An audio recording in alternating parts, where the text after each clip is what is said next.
Alisher Navoiy 1441-yil 9-fevralda Amir Temurning o'g'li Shohrux Mirzo shohligi davrida Hirotda tug'ildi.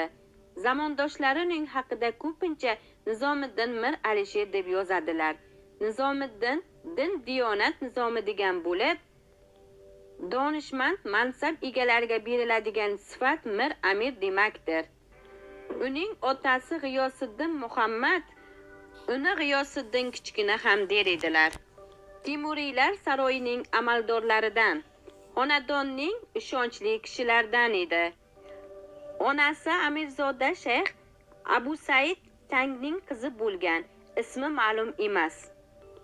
Alisherning bobosi Temurning o'g'li Umar Shayx bilan tengdosh bo'lgan. Buyuk shoir o'z asarlarida bu qutlug' dargohda yaqinligidan iftixor etishni bayon qiladi. Shuningdek, uning tarjimai holida ayrim lavhalar asarlarda uchraydi. Bu shaxs to'g'risidagi ba'zi ma'lumotlarni esa uning zamondoshlari o'z kitoblarida tilga oladilar. Aziz kitobxonlar, Alisher Navoiyning hayoti va ijodi sizlarda qiziqish uyg'otgan bo'lsa, Sharof Rashidov tuman axborot kutubxona markaziga kelib mutolaa qilishingiz mumkin.